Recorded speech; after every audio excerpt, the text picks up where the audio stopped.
సమశత్రౌ చ మిత్రే చ తథా మానావమానయోః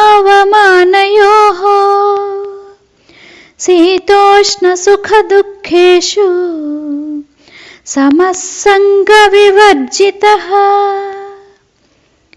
తుల్య నిందాస్తుతిర్మౌనీ సంతుష్టో येन కేనచిత్ అనికేతః స్థిరమతిః భక్తిమాన్ మే ప్రియో నరః.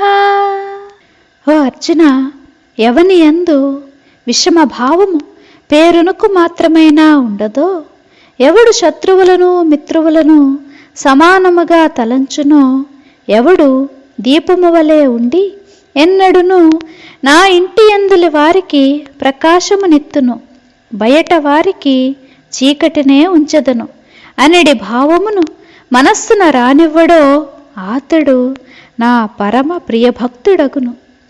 ఒక్కొక్కడు గొడ్డలి పుచ్చుకొని వృక్షమును నరకసాగును, మరొక్కడు విత్తును నాటి చెట్లను మొలిపించును.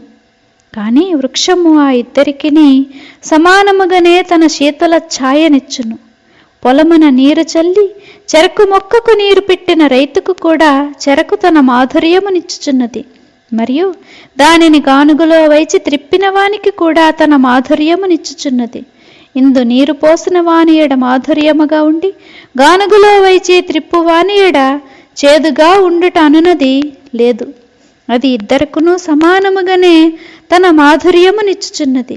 ఇదే విధమున ఎవడు తన శత్రువులతోడను మిత్రులతోడను ఒకే విధమున సమభావముతో వ్యవహరించునో, ఎవడు మానవమానములను రెండింటినీ సమానముగా తలంచునో, ఎవడు శీతోష్ణాది ద్వంద్వములందును ఆకాశము 3 ఋతువులందును సమానముగను ఏకరూపముగా ఉండు విధమున సమానముగను ఏకరూపముగను ఉండునో, ఎవడు సహజ భావముచే ప్రాప్తించు సుఖ దుఃఖముల మధ్యను దక్షిణపు గాలి ఉత్తరపు గాలి ఈ రెంటి మధ్యను మేరు పర్వతము అచలముగను వికారరహితముగను ఉండు రీతిని అచలుడుగను వికారరహితుడుగను అయి ఉండునో, ఎవడు భూతకోటి ఎడ చంద్రుని వెన్నెల రాజు పట్లను దరిద్రుని పట్లను అందరి ఎడను సమానముగానే వ్యవహరించి వారికి ప్రియముగను మధురముగను ఉండు రీతిని సమాన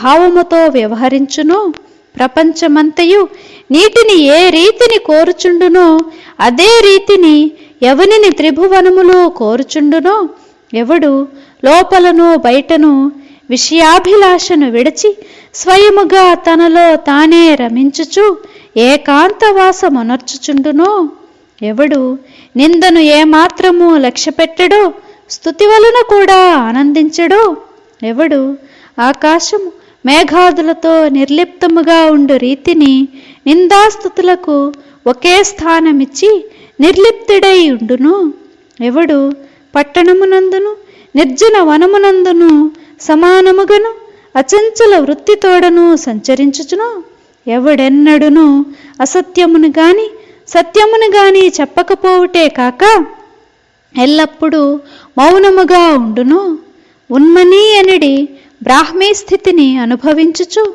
దానికి ఎన్నడును విముఖుడు కాడో, ఎవడు ఎల్లప్పుడూ సముద్రము వలె వర్షము కురియకున్నప్పటికీ నిండి ఉండునటుల నిండుగా ఉండునో, ఎవడు లాభము కలిగినప్పటికీ ఆనందముచే ఉబ్బిపోడో, హాని కలిగినప్పటికీ దుఃఖముచే దుఃఖించడో, వాయువు నిరంతరము ఆకాశమునందంతటను సంచరించుచుండు రీతిని ఎవడు జగత్తునంతటను తన విశ్రాంతి స్థానముగా ఉనర్చుకొనునో, ఎవడి విధముకు జ్ఞానమును పొంది తన మనస్సునెల్లప్పుడూ ఈ విశ్వమంతయు నా ఇల్లు అని స్థిరముగా ఉంచుకొనునో, అంతేకాక జగత్తున గల చరాచరములన్నీయు నేనే అని ఎవడెరుంగునో మరియు తలంచుచుండునో, మరియు ఓ పార్థ, ఇట్టి స్థితికి చేరిన పిమ్మట కూడా ఎవనికి నా భక్తి ఎడ ఆసక్తి శ్రద్ధలుండునో అట్టి వానిని నేను స్వయముగా నా మస్తకముపై మకుటము వలె ధరింతును. ఎవడైనా ఉత్తముడు శ్రేష్ఠుడు నగు వ్యక్తి ముందు శిరసొగ్గుటలో ఆశ్చర్యపడవలసిన విషయమేమి కలదు? త్రిభువనములు కూడా అతని పాదతీర్థమును అత్యాదరముతో తమ మస్తకంపై ఉంచుకొనును. నేను నా శ్రద్ధాళువగు భక్తిని ఎంత ఎక్కువగా ఆదరింతునో సరిగా తెలుసుకొనుటకు స్వయముగా సదాశివుని వంటి సద్గురువే ఉండవలెను. ఇందును గురించి ఇంత మాత్రము చెప్పినా చాలును. ఏలనన నేను శ్రీ శంకరుని గురించి వర్ణించుచో అది నన్ను నేను స్తుతించుకొనుటయే అగును. అందుచే అభిమానము చెందినట్ల అగును. అందువలన రమాపతియగు శ్రీకృష్ణుడు ఇటుల చెప్పెను. ఇందును గురించి నేనింక అధికముగా వర్ణించను. కాని ఓ అర్జున, అట్టి నా భక్తిని మస్తకముపై ధరింతునని మాత్రము తప్పక చెప్పెదను. చతుర్థ పురుషార్థమగు మోక్షము అతడు స్వయముగా తన చేతగొని భక్తి మార్గమున ప్రవేశించును. అంతనాతడు జగత్తునకంతకు మోక్షమునివ్వసాగును. కైవల్యమునాతడు చేతియందిడుకొనును. మోక్షమనడి ద్రవ్యమునాతడు ఎటుల కోరిన అటుల తెరచును, మూసివేయును, మరియు ఎటుల కోరిన అటుల ఉంచును లేక తీసివేసుకును. అయినప్పటికీ అతడు జలప్రవాహము వలె పల్లపు ప్రదేశముననే గైకొనును, మరియు ఎల్లప్పుడూ నమ్రతతో ఉండును. ఇందుచే నేను కూడా ఇట్టి భక్తునకు వంగి అతనిని మొకటము వలె నా మస్తకంపై ధరించుచుందును. అతని కాలి తన్నును కూడా నా వక్షస్థలమున సహింతును.